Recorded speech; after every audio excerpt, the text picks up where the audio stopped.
9 to 5. When they really want to control you, it's just something else. Hi guys, welcome back to the channel. So today I want to talk about 9 to 5. I have been watching a new channel. It's called Lulu's Diary. Go check her out. She is so lovely. Love you, sister. So she's a sister from Nigeria originally, but she lives in the UK. And I don't know, I think she lost a job and she decided to actually make YouTube videos to just, pour it out there. And it's funny because she said something in her first video. She literally made this to vent a little bit and hoping that people who don't know her won't see it. So I wanted to come and share my 9 to 5, the only 9 to 5 that I actually have. 9 to 5, crazy 9 to 5 story. So I used to actually do, the only 9 to 5 that I had was my master's. So I did my master's, I didn't finish it, and you will actually understand why in South Africa. So I used to live pretty far from the university. Sorry for the noise, I actually live very close to the road. Every morning I would get up, go to work. Literally, that's what my tablet was telling me, doo-doo, time to go to work, doo-doo, time to go home. This road is better. Technology. Every day, 7:30 would go to work, had my little cubicle, this thing where you, very small, like I had like my desktop. I used to bring in my laptop and spend the day there doing research, going to class when we had class. And I also had a side hustle there. I used to give class, so I used to give electronics to first year students. And it was great. I actually love sharing. I love teaching people. I think it's very important when you have knowledge to just pass it on. And not only you pass it on, but it keeps fresh in your mind. So I simply love it. But the biggest issues that I had was literally my supervisor.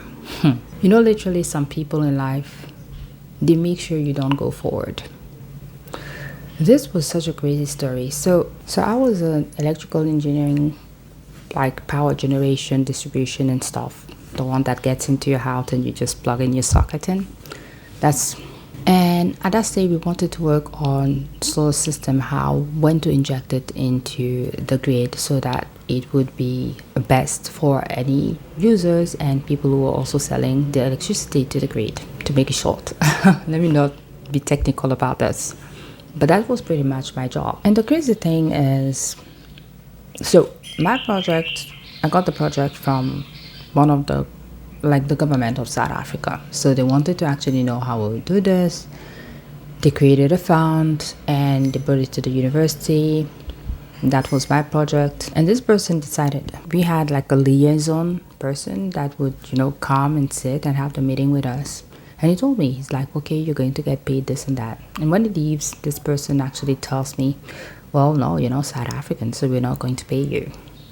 And I'm like, this guy, he didn't mind where I was from as long as I was doing the work. And the university has their share. I supposedly should have my share. And you know what? And the crazy thing is, I keep cutting because there's so much noise behind me. And the crazy thing is, I was like, okay, you know what? You're here to learn. You're here to get a degree. At the end of it all, there's always going to be like sort of issues. So accept it, work hard, and, move along. And I thought that would be it. At some point, so this was next to Johannesburg, Pretoria. We had to travel to go to the south, so next to Cape Town. The city was called Port Elizabeth. So he's like, okay, we're going to pay for your hotel, but you have to pay for your plane ticket. Still, there is money, and I'm doing the work, and the money's there.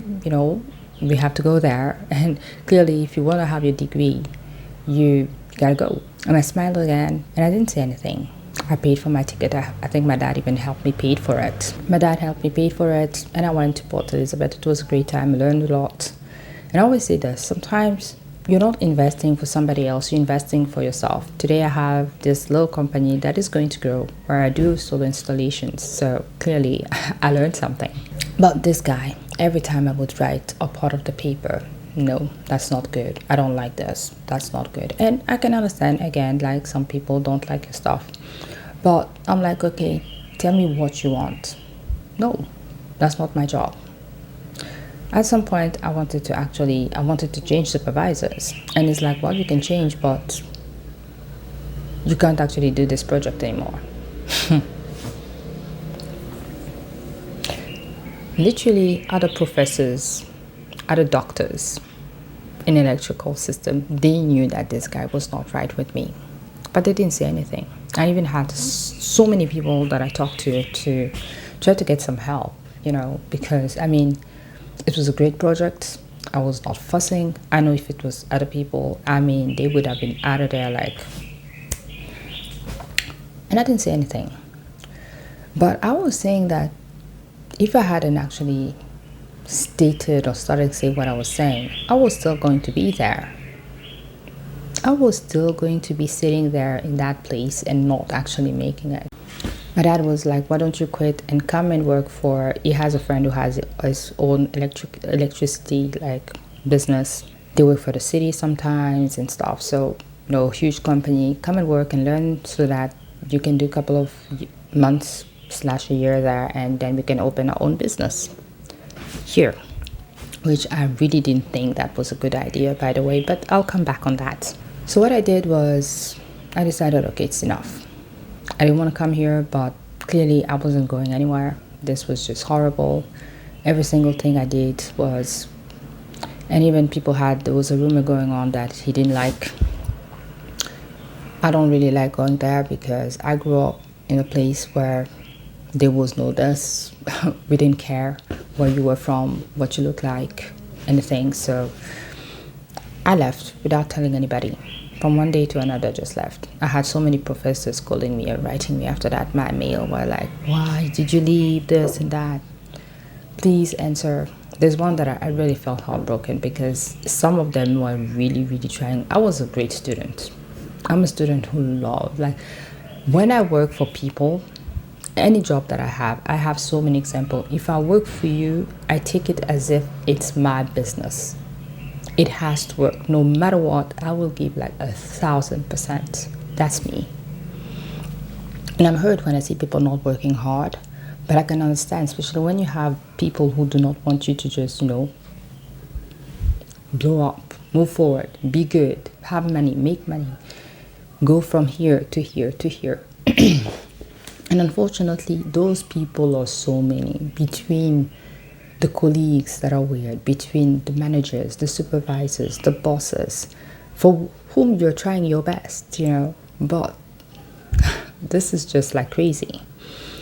So I didn't say anything. I quit, came here to West Africa. Not easy, I'm going to say, but not working for anybody but myself. I'm not rich, I'm even broke, but I'm free. After the fire, the only thing I have was like my savings. It paid for the bill 1 year. I can stay with my parents. I can take care of them. My mom has this autoimmune disease, take a lot of pills, need to be massaged morning and evening. And I can be here for that. I can actually work for a couple of days, make the money for the couple of months, and stop working.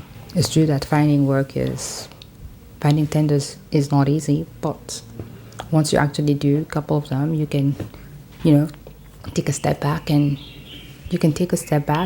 breathe a little bit and not have to answer to anybody. That's the great part of it. I'm not saying that everybody should just quit their job, because we need that.